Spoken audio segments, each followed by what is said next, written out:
صافی صاحب آپ کی طرف آتے ہیں،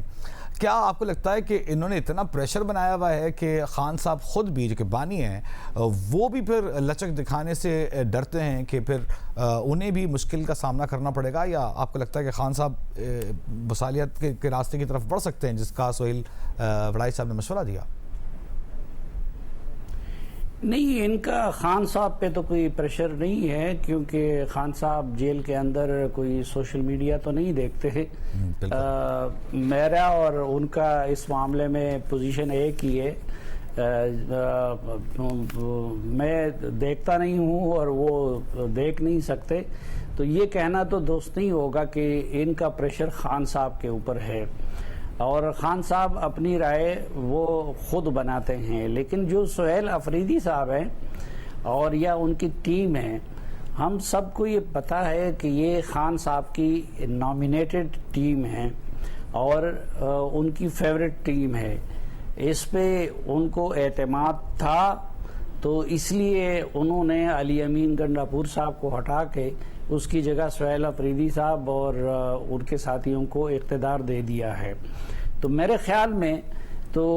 وہی بندہ پی ٹی آئی کی نمائندگی کر رہا ہے، جب تک کہ خان صاحب ان کو ہٹا نہیں دیتے یا ان کو اس منصب سے معزول نہیں کر دیتے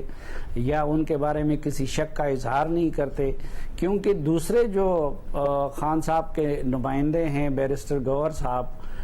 جن کو انہوں نے چیئرمین بنا دیا ہے، تو بیرسٹر گوہر صاحب بھی سہیل افریدی کی قیادت پہ اعتماد کا اظہار کر رہے ہیں۔ تو میرے خیال میں تو یہی لوگ ہیں جو کہ خان صاحب کی سوچ کی ترجمانی کی کوشش کر رہے ہیں۔ باقی اقتدار کی اپنی مجبوریاں ہوتی ہیں،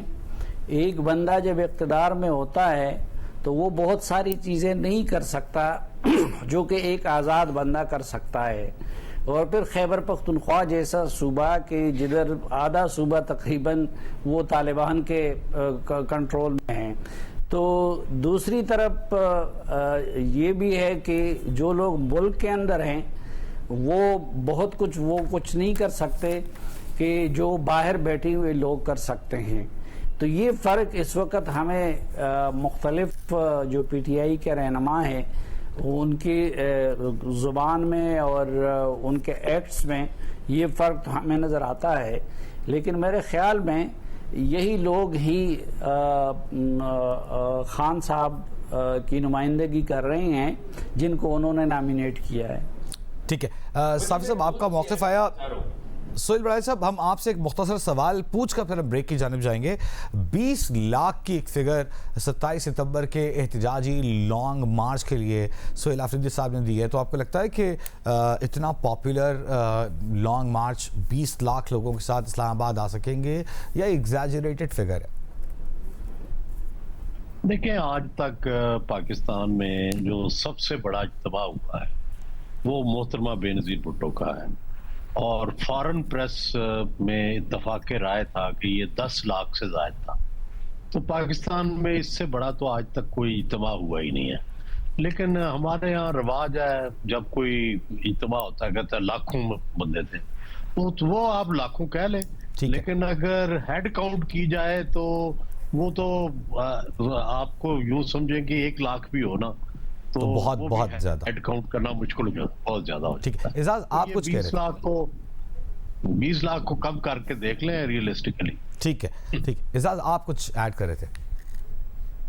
میں وجی ایڈ یہ کرنا چاہ رہا تھا کہ دیکھیے ایک بات ہمیں یاد رکھنی چاہیے کہ یہ لوگ جن کا ذکر آپ کر رہے ہیں کہ بیرون ملک بیٹھ کر تلخ باتیں کرتے ہیں، قابل اعتراض گفتگو بھی کرتے ہیں، اپنی پارٹی کے لوگوں کے بارے میں کرتے ہیں، یہ یاد رکھنا چاہیے کہ اس کے ساتھ ایک اکنامک بینیفٹ بھی جڑا ہوا ہے۔ وہ نفرت کو بیچتے ہیں اور اس کی وجہ سے اپنے ویوز بناتے ہیں اور ویوز سے ارننگ کرتے ہیں، ڈالرز ارن کرتے ہیں اور بڑے اچھی کمائی کر رہے ہیں۔ وہ اگر یہ سچویشن قائم رہتی ہے تو ان کا جو ویو ہے وہ زیادہ اس میں انکریز ہوگا، ان کی انکم زیادہ ہوگی اور وہ نفرت کو بیچ کر خوب ڈالر کمائیں گے۔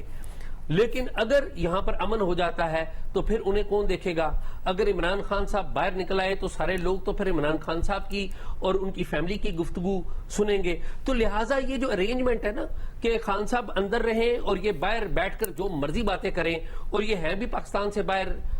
ان کے خلاف کوئی کچھ کر بھی نہیں سکتا، تو یہ ان کو ارینجمنٹ ان کے اکنامک بینیفٹ میں بھی ہے. یہ یاد رکھنے کی بات ہے. آپ ذرا دو بندوں کا کمپیریزن کر لیں، آپ جس طرح مرضی اختلاف کر لیں. ایک بندہ ہے جس کا نام ہے زلفی بخاری. خان صاحب کا میں یہ سمجھتا ہوں کہ بیرون ملک بیٹھ کر آپ خان صاحب کی پالیٹکس کی حمایت کریں، مخالفت کریں، لیکن میں لائلٹی اور سنسیئرٹی کی بات کر رہا ہوں کہ مجھے زلفی بخاری جینوئن سنسیئر آدمی لگتا ہے جو اپنے پیسے خرچ کرتا ہے، برطانیہ میں جاتا ہے، امریکہ میں وہاں پہ پیسے خرچ کرتا ہے، وہاں پر لابنگ کرتا ہے، بڑے بڑے اداروں میں جاتا ہے، این جی اوز کے پاس جاتا ہے، اسٹیٹ ڈپارٹمنٹ میں جاتا ہے، برطانیہ کے جو نوٹیبلز ہیں ان میں جاتا ہے اور جا کے مطالبہ کرتا ہے کہ ہمارے لیڈر کو رہا کروانے کے لیے کوئی کردار ادا کریں. اور ان کے مقابلے میں یہ جو لوگ ہیں، یہ پرٹیکولرلی شہباز گل وغیرہ، یہ لوگ کیا کرتے ہیں؟ یہ بیٹھتے ہیں، سرمن دیتے ہیں، گالم گلوچ کرتے ہیں. تو دیکھیے یہ ان کے فائدے میں بھی ہے. ہمارا کسی سے کوئی ذاتی اختلاف نہیں ہے، اور پرابلم یہ ہے کہ جب آپ ان سے سوال پوچھیں تو یہ جواب میں گالم گلوچ شروع کر دیتے ہیں. تو آپ اس میں یہ یاد رکھیں کہ ان کا اکنامک بینیفٹ ہے، وہ چاہیں گے کہ یہ سچویشن قائم رہے، اور اصل میں چاہتے ہیں کہ عمران خان اندر ہی رہے.